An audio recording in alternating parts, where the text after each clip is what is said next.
क्योंकि मन सदैव अनुकूलता और सुख का भोगता है। तो जब उसे दुख और प्रतिकूलता मिलती है तो वो फिर सहन नहीं कर पाता है।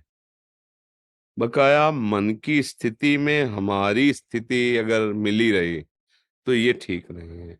हमें थोड़ा अपनी स्थिति की तरफ विचार करना है। अगर हम मन की स्थिति में फंसे रहे तो थोड़ा ये धर्म करवाएगा, अधर्म करवाएगा, थोड़ा सुख अनुभव कराएगा, थोड़ा दुख अनुभव, मतलब प्रपंच से मुक्त नहीं होने देगा, द्वंद्वों से मुक्त नहीं होने देगा। तो हमको थोड़ा अपनी स्थिति की तरफ सोचना पड़ेगा। हम मन नहीं है, हम भगवान के अंश हैं। देह भाव को प्राप्त होने के कारण मन हमें और सुख दुख का अनुभव करा रहा है। देह भाव छूट जाए तो भी आनंद आ जाए। इसीलिए नाम जप, शास्त्र स्वाध्याय, सदगुरु सेवा, इष्ट सेवा, इनके प्रताप से हमारा मोह नष्ट हो जाता है, माया नष्ट हो जाती, मैं मोर तोर तय, शुद्ध ज्ञान होता है। तब फिर इसका प्रभाव नहीं पड़ता। नहीं तो प्रतिकूलता इसलिए हमको भोगनी पड़ेगी क्योंकि हमने अनुकूलता भोगा है। अनुकूलता में आनंदित हुए हो ना, हर्षित हुए हो ना, गर्व किया है ना, तो प्रतिकूलता तुम्हें भोगनी ही पड़ेगी। अगर अनुकूलता को भोगते नहीं तो प्रतिकूलता तुम्हें दुख दे ही नहीं सकती। बस सम्मान प्रिय लगा है तो अपमान बुरा लगेगा ही तुम्हें। अगर सम्मान प्रिय नहीं लगा तो अपमान बुरा लगेगा ही नहीं। यही स्थिति अध्यात्म से प्राप्त होती है। ये द्वंद्व है, सम्मान अपमान, निंदा स्तुति, अनुकूलता प्रतिकूलता।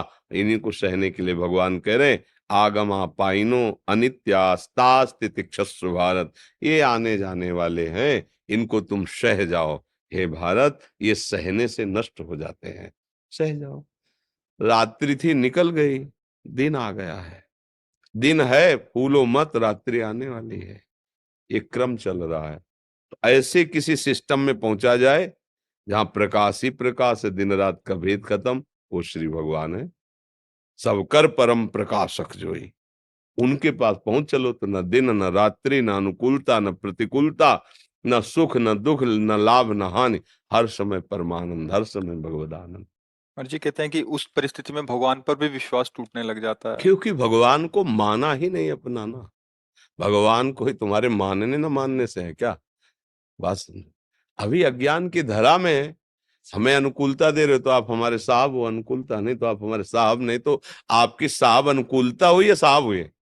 आप विचार करके देखो। हमारे अनुकूल चलो तो गुरुदेव, हमारे अनुकूल नहीं तो गुरुदेव नहीं। तो आपने गुरुदेव किसको माना? अनुकूलता को माना ना। तो सांसारिक एक प्रक्रिया है। आप कोई अध्यात्म की बात थोड़ी कर रहे हैं। अध्यात्म की बात में ऐसा नहीं रहता। खंड खंड हो जाए तन, अंग अंग सब टूक, काट डालो तिल तिल काट डालो, ये निकलेगा राधा राधा राधा और आपकी जय। क्यों ऐसा प्रश्न नहीं उठेगा?